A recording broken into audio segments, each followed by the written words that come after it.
Carroll bringing it forward. Thompson's making the run. Carroll hangs on to it though.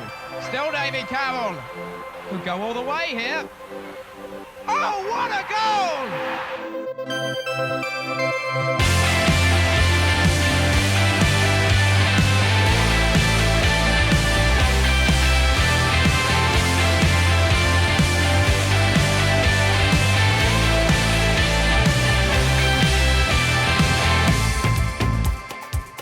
I'm Phil Catchpole and this is Ringing the Blues, a new podcast all about the mighty Wycombe Wanderers. Coming up this week, we have an interview with club legend Alan Hutchinson, the man behind the original Ringing the Blues. Wow, let me tell you, I thought I was going to be beaten up that day. I did, honestly. If it hadn't been for Parry again, I probably would have been. We have the story of the win over Bolton Wanderers, where we hear from Gareth, Paul Smith, Rob Couhig, and this from Pete Couhig. I am buzzing! Buzzing! But first, it's over to Uriel Weisel in Mexico City for the classified results.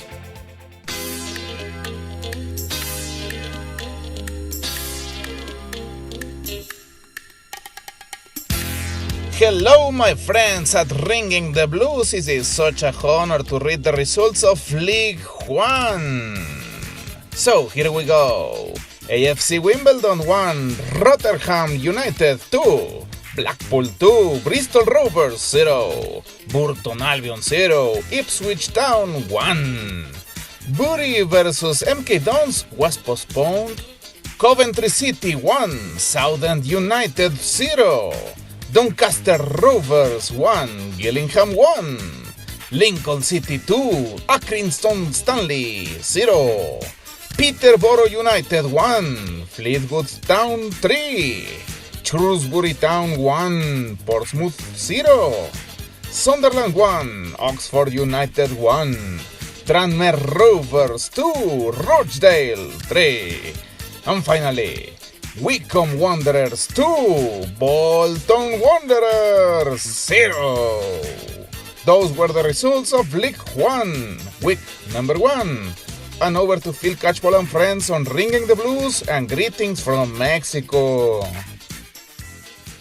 Muchas gracias, Uri. Now, let's listen to the story of the first ever meeting between Wycombe Wanderers and Bolton Wanderers. Phil, it's interesting. I think the one thing that you, Gareth, everyone I've talked to about Wycombe is quite keen to emphasise is what's happening at the moment is a good start. Nothing's been set in stone. It's still going to be a difficult season, but it's positive at the moment, but don't get carried away. Is that the continuing message? 100% Luke, because they've made some good signings, but defensively Wycombe, are they stronger than last season? I don't think they are at the moment. There's a bit of an unknown quantity in there. We've got a young lad on loan from QPR, Giles Phillips at centre-back. Cedo's still out injured. Anthony Stewart's had a bad record with injury over the last few seasons. So defensively, I'm not sure that they've made that area of the pitch stronger. They're a lot stronger, in my opinion, going forwards, which fans will be delighted about, because hopefully it will mean goals, but they may well have to really outscore the opposition. An obvious thing to say, but they might have to score 3 goals against some of these League One teams if they are going to take the 3 points this season. And as well, with the owners and the money, we've got to remember, this isn't even the honeymoon period, Luke. They haven't got married yet. The big vote is in the spring, so this is very much we're still being taken out to dinner and having flowers bought for us. We're in that stage still, so there's a long way to go there yet. Very nice, Phil. You paint a wonderful picture.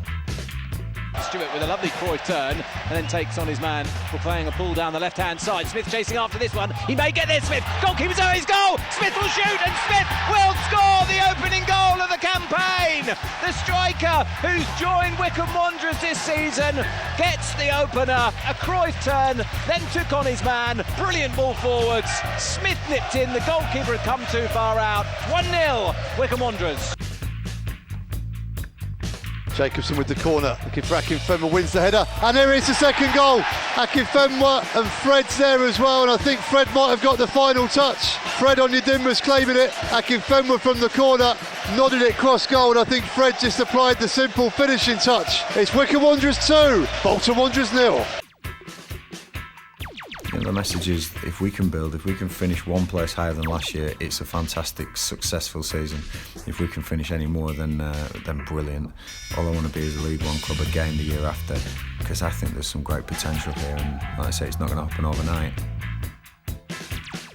We had plenty of chances. I think a 4 or 5-0 scoreline wouldn't have been out of the question today. Nobody would have complained at that. But 2-0 opening day of the season at home, I'm really pleased with that. And like I say, professional to the end, my boys, and proud of them. And bring on Bristol next week. Paul, debut here at Adams Park, opening day of the season, and a goal. You can't ask for much more than that, can you? No, I mean, first game of the season, it's always a toughie of who you're going to play and who's going to turn up. And Bolton come up and give us a good right go, and the goals just came our way and finished 2-0 and got the point. Had to work very hard in the first half. The fitness of Bolton really kind of phased away, didn't it, as the half wore on? Was that the game plan today, to push them hard early and take advantage in the second half? No, it was just to play our way. We wanted to play the game that we had, and that was just to press in the first 10 minutes and see what they've got. And they have got a lot of quality there. Obviously they need to bond together. They haven't really had a pre-season, and that's unfortunate, but I think we had the better players at the end of the day to push on and get the victory that we needed. Talk us through the goal. I mean, there was plenty to do before you got the ball in your position on the left wing. Yeah, I mean, I seen Nancy was in trouble, and I knew he was going to just hook it on, and I anticipated that, and I was away when before he even hit it, and I just anticipated the bounce and a bit of him jimming in hand between the keeper and their fullback, and I just nipped in and struck the ball home, and the back flip came out. Yeah, the famous backflip. You're a small, pacey player. You're up there alongside Adebayo Akinfenwa. Well, how do you find that? Amazing. The big man wins everything. I know he's not the tallest, but he's the strongest. I tell you that. He is strong when he looks it. But no, he's an absolute character, and he's a gent to play with, especially when he wins every header and flicks it on. It makes it easier for me to run him behind. Now, I understand you like a debut goal. Yeah, I think that's every team I've came to. I've scored a debut goal, and hopefully this season I can score many more for Wycombe. The burgers, I've just interviewed a couple of guys who've had burgers. They're made of meat. I mean, this is great. It's a start, isn't it, that? You know, the chips, to quote the gentleman I've just spoken to, the chips don't taste like they're made of cardboard. They're hot. The cold drink was cold. I mean, it's not rocket science, is it? They've come in and said, look, we can't control really what goes on the pitch. We can't guarantee 3 points, but what we want to do is guarantee clean facilities, decent burgers and pies, and cold beer. So far, so good. Long way to go yet. Rob, you've just seen Wycombe Wanderers win on the opening day of the season here at Adams Park. How do you feel? I feel spectacular. I have to tell you that the past month and a half has been one of the great periods of my life. And I think for the team and the fans to have that result, I mean, you can't ask for better. When did you get here? This morning, about 7 a.m. We got into Heathrow. We got our stuff. We had to bring the Cajun spices over, and then we came over, and we've been here ever since. Team delivered on the pitch. I know it's your first game in charge. And how did the off-the-pitch operation go? Did you learn much today? I learned a lot. I came in, and I have Missy, who you've met, told me not to say anything to anybody about anything until tomorrow, and I'm following her advice. But we saw some things that are done very well. We saw some things that need vast improvement. And I think week to week you'll see that improvement. When the ball hit the back of the net from Paul Smith, describe that feeling, although you must be jet lagged. I have to tell you that when that happened, my heart stopped. It really was spectacular. In the play that led up to it, you know, it was just incredible for a guy who doesn't know much about the game. You understood on that play why the whole world loves this game. Fantastic. So you're based in New Orleans. Are we going to see you here much on match days at Adams Park? All the time. Really? You're going to come and jump on the plane every game? Well, I don't know that every game, but that's certainly the intention, is to be here for as many as we possibly can. You know, it's a long commute, as they say, but we love it over here. Missy has fallen in love with the place. The people love her, which is understandable. The team is in such great shape, but I want to put my heart and soul into making sure the fan experience is good. I can't do better than Gareth out there and the people he selected. I think we can work off the field and do better. As all football fans will tell you, the commute feels shorter when you win the game. No question about it. And it makes it easier for us to delay going home. I am buzzing.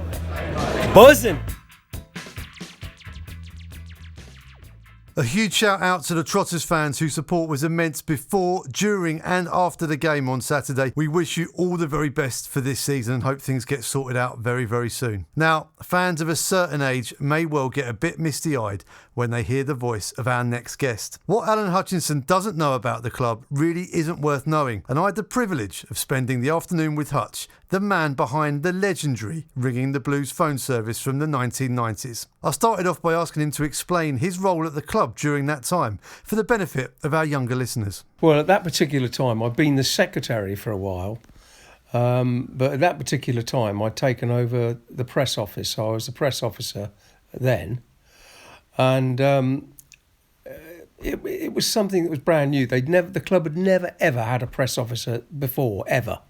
And it was in the days of Martin O'Neill when things were beginning to take off. And I just said to the chairman one day, I said, we really ought to have a press officer. This guy is a huge name. Not only did he play a lot of games for 10 seasons at Forest, but he was also the captain of Northern Ireland. And he was just a big name. And I said that we're going to get a lot of people following us that aren't Wycombe Wanderers fans, but are O'Neill fans. And I said we really ought to get the press bigger and more people coming in. Because I think the most we ever had was when we played Middlesbrough and we had 6. I mean, 6 press men for a game like that. Mainly because it was on television, but not live, but it was certainly being recorded for an evening show. But so that was it, really, basically. I was a press officer, the first ever. So let's go back to the beginning. When did Wycombe Wanderers start to play a role in your life? Well, I would think probably when I was 6 years old. I was born in 1943 and I lived with my grandfather for the first 5 years of my life because the war was just getting over and we didn't have a house to live in. My father had only just got back from the war. I didn't see him until I was about 3 years old, and I remember coming in and I said, "Mum, who's this man? I hadn't ever seen him before." But my grandfather was a huge Wycombe Wanderers fan, mainly because his uncle, his father's brother, Albert Hutchinson, there have been 2 A. Hutchinsons, Albert was the first. He played for the club in 1896. He played the last game at Spring Meadow and the first game at Lokes Park.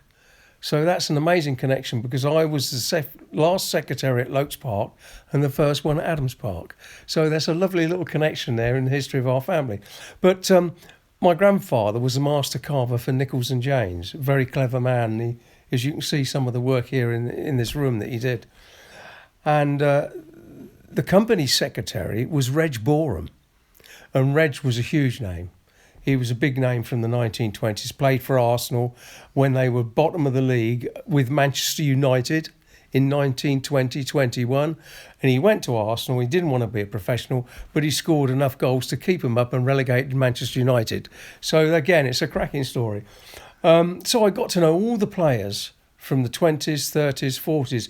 But more than that, my grandfather took me round all the sites that Wycombe used to play in. On the Rye, showed me the ground where they played. Then we went to the Nag's Head and went to the room where they used to have these meetings. Next door to the Nag's Head was the sawmill where they made all the posts for the club at the time.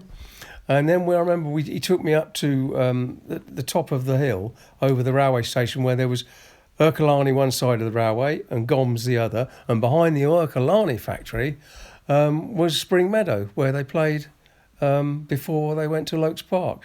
And of course the other interesting site was the cricket ground, which I knew very well because we lived just across from the cricket ground, where they had to play enclosed games when they joined the FA Amateur Cup and the FA Cup.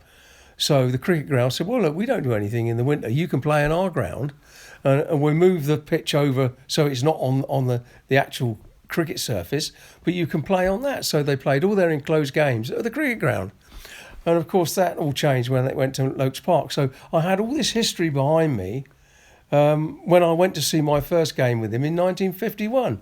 And that, again, is another lovely story because he said to me, we'll see a lot of goals today, son. He said, Tufnell Park are bottom of the league.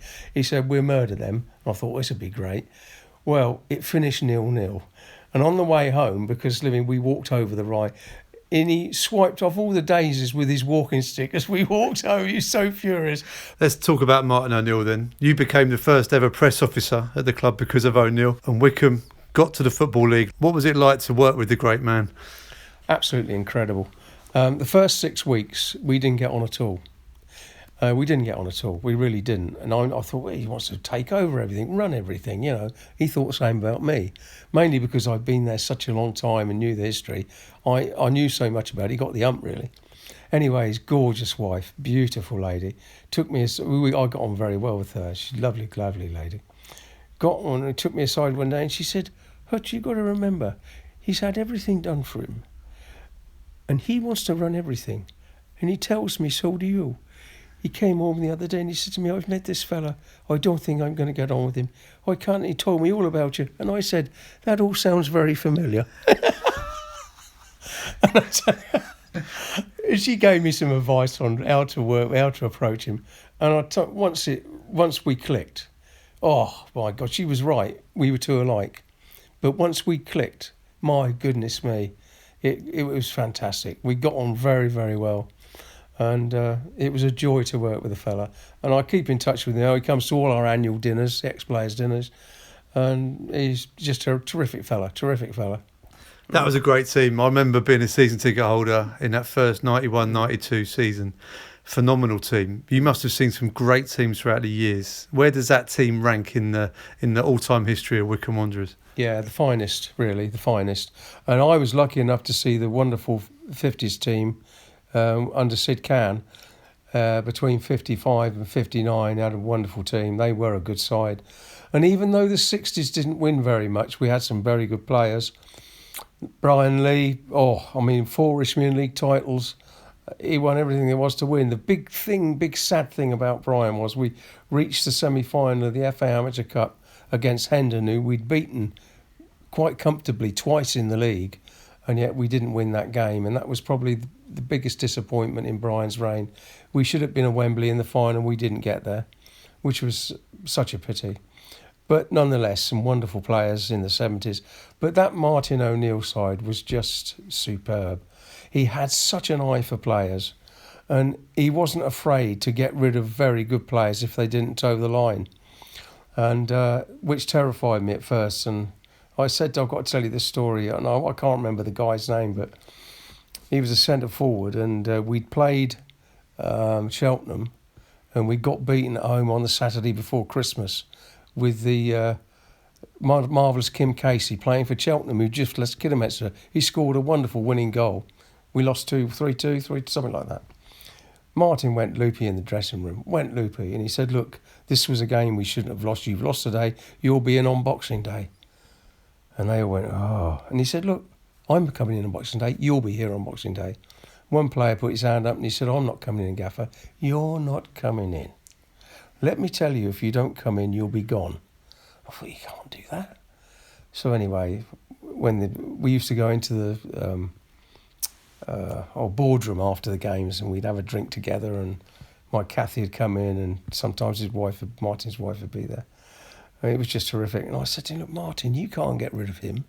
I said, he's our goal scorer. I said, he's one of the best players we got. That was his quote. He said, Hutch, when the club decide they want you to be the manager, the chairman will send you a bloody letter. And that said it all.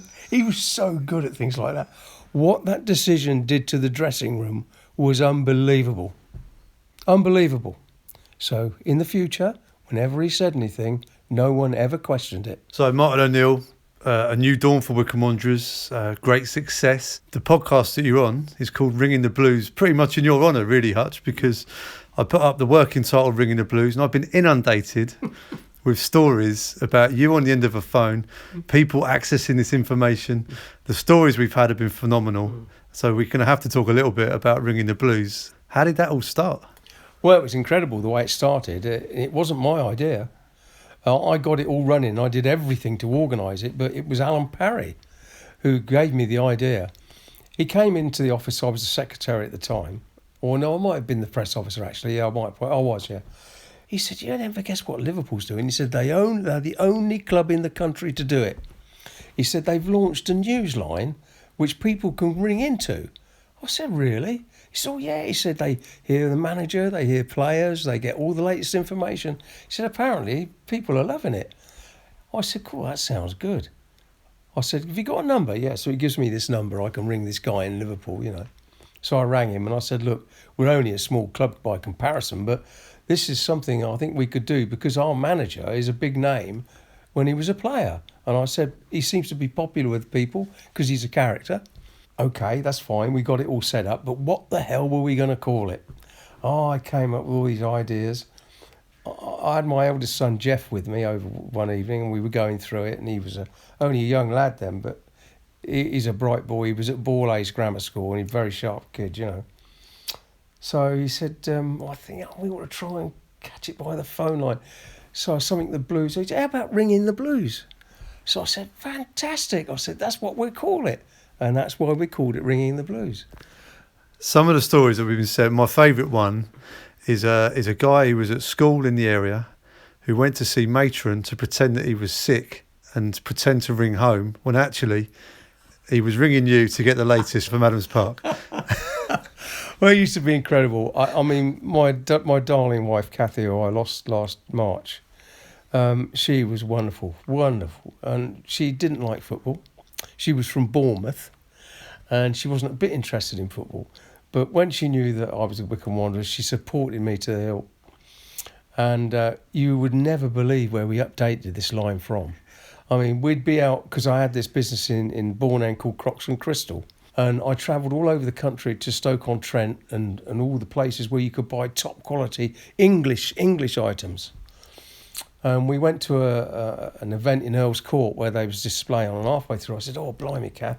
I said, I've not updated Ringing the Blues. Oh, blimey, okay, you go off and do it. She said, and I'll eventually find you somewhere. Then we were out in the country in Norfolk, right out in the middle of nowhere. And I said, oh, blimey, I said, I must put that on Ringing the Blues. Oh, she said, look, there's a phone, it was in the middle of nowhere. She said, oh, there's a phone box there. So I said, right, stop. And I got out, updated it from this phone box in the middle of nowhere. And it used to be like that. Wherever I was, I would update it. And sometimes I'd update it 3 times a day, sometimes even 4. And on a match day, of course, it would be a lot. But one of the good things and why it made so much money was that all the teams we played never had anything like this because they didn't have anybody who could run it. And they all used to ring it. So that when they were playing Wycombe, either at home or away, they would all phone up to find out what was going on. And so it was huge, absolutely huge. How much money did it make? I think over the years that we were going it, we started it in 1991-92 and it went to 2002-03 season, and we had to finish then because all this modern stuff was coming in. But it was certainly about 425,000 over those years, which was a lot of money. A lot of money. And the updates then, you would write them and read them out, or would you just ring up and just... No. I'd write little notes, but I wouldn't read them out. I'd just write them out, and then I'd just do it. It's something that I've always been able to do, you know, suddenly just launch off and come out with something. Hello there, you're Ringing the Blues, the news line of Wycombe Wanderers Football Club. Just to let you know that the latest happening is Martin O'Neill has decided he's going to sign a new player. And who do you think that player is? You'll never believe it. It's going to be Kim Casey. Wonderful. It's so good to hear it. I remember being at school with about 4 other kids crowded round the receiver of the phone to hear that Keith Scott had signed for Swindon. Oh, yeah. I was heartbroken. Oh, yeah. Scotty, yeah. Talk to me about the commentaries, because you commentated on Wycombe Wanderers as well for local radio. Yeah, we did a lot of work with 1170. We used to do the whole live game, and they broadcasted it from at the top of Duke Street where they were based. And it was amazing. The fan base was quite huge, really, even though we wouldn't have everybody in the ground. But it was amazing how many people tuned into all these things. And so it made Wycombe very big. The other reason was not just that. The reason was we had a very good manager with very good players. And the stuff he used to come out with was just wonderful. I'll never forget the first really big game we had where there was a load of press there. And they got him in the stand and they said, Martin, he said, could you give us an idea what the team's going to be today? There's a wee problem there. He said, what's the time? "Oh, it's just going to be another 15 minutes leave." He said, "I have to wait for my wife because she tells me the team to pick." I mean, of course, they loved it. They loved it. And the papers were full of it, you know. Martin O'Neill's wife, she makes the decisions. You know? One of the other things I said on Twitter, I was meeting you today, and a lot of people have asked me to ask you about Main Road and that famous commentary of Wycombe Wanderers win at Main Road. And I'm guessing you're going to know what I'm going to ask you. Oh, wow. Let me tell you. I thought I was going to be beaten up that day. I did, honestly. If it hadn't been for Parry again, I probably would have been. Because he's the same size as me, but hard as a bump of nails when he wanted to be. And I'd got this commentary where we'd beaten Manchester City, and I had everything thrown at me. I had banana skins, apples, the whole lot. And in the end, I ducked down under the bench to carry the commentary on, you know, and all this stuff was hurling at me. Anyway, I got outside the ground and I had my radio over my shoulder, and suddenly there's these 4 yobs there, and they were all coming up to me and they said, "Oh, we're going to get you now." I don't know. So I said, "Right, fine." So I got this metal off my arm. I said, "Come on," I was swinging it round. I said, "Right, come on then." Suddenly Parry appears round the corner. He says, "Oi, you lot, it's off." And they just ran away. Wonderful memories. Yeah. Can you remember your commentary? What's your favourite Wycombe goal you commentated on? Wycombe goal? Yeah. Oh, crikey. Wow. I think probably Keith Ryan's goal in the semi-final of the FA Cup against Liverpool. That was a phenomenal game. We played some incredible stuff, and I think Liverpool couldn't believe who they were playing. They got the ump made because they had 4 big stars sitting on the bench. They had to bring the whole lot on to win the game. That's how good we were. And we were 2-0 down, and I think there was 15 minutes left, and Rhino suddenly got this goal. Oh, it was just unbelievable. And we were just hoping and praying that we would take it to penalties, because we were confident if penalties came on, we'd beat them, you know. It didn't happen, but I think that was probably the most exciting time. I mean, I'll never forget doing a piece on the pitch at Aston Villa when I said that we know that we're playing, to the Wycombe fans, I said, we know that we're playing one of the finest teams in Europe. I said, but they haven't got a clue who they're playing, because I'm telling you today, they're playing the finest team in Buckinghamshire. And of course, the whole place absolutely cracked up, as you can imagine. And some of the Liverpool said, "Where the Buckinghamshire?" What's been your proudest moment for Wycombe Wanderers? Being a Wycombe Wanderers fan, what's been the most proudest thing about the club? It's hard to say, really, because there are so many things that has happened to me during my lifetime at Wycombe Wanderers. Looking back on everything that I was involved in, it's hard to say. But I think, I must say, launching the Ex-Players Association has probably been the finest thing I've ever been able to achieve there, because it brings in people. That club is different, because we started in amateur. They were amateurs when I was a kid, and I saw that go right the way through to the semi-pro days, and then continue to the Football League days. And of course, although the majority of our members are former amateur players, but nonetheless, we're a very unusual club. And to have something like that, I think we're the finest in the country, that I've been told, as an Ex-Players Association, because all the big clubs like Manchester United and Liverpool, they just give their players tickets for every time they want a game. So they don't have an association, you see. They can just go in there when they want to. But with Wycombe, we thought we would found an association. And when you go to our events and see the players that have met all these former ones, they all get on like a house on fire, because they've all got their own stories, they've all got their own infos about the managers they played with, the players they played with. And so when they play golf together, they talk nothing but all that. It's all Wycombe Wanderers. When they come to the quiz night, it's exactly the same.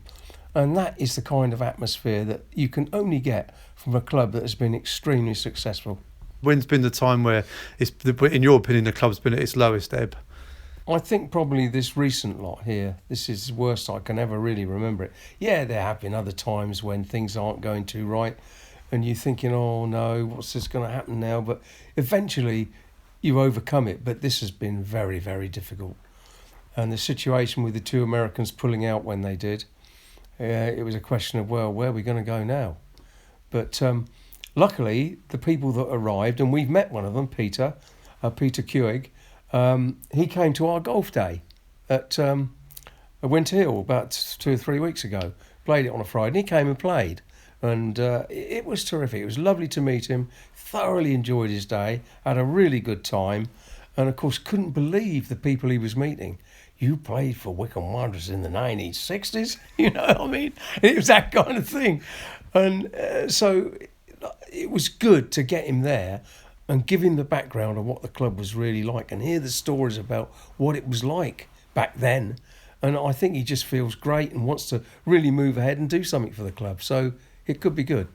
Hutch, it's been a real privilege to sit and have a chat with you about Wycombe Wanderers. You are Wycombe Wanderers for a lot of people, and the history and the knowledge that you have is immense, and I'm sure we must sit down again someday and hear some more stories. Yeah, I'd love that. Thank you very much for coming. Well, that's it for this episode. If you made it this far, then thank you so much for listening. If you'd like to contribute to the podcast, you can find me on Twitter and Instagram by searching Blunt Phil, or you can email me bluntphil@gmail.com. I'd love to hear from you. Next week, we'll have the reaction from the trip to our firm friend, Bristol Rovers. We'll hear from the Chairboys' answer to J.K. Rowling, Mr. James Cumming. Plus, we'll hear more from our Mexican friend, Uri. Adios, amigos, and come on, you Blues.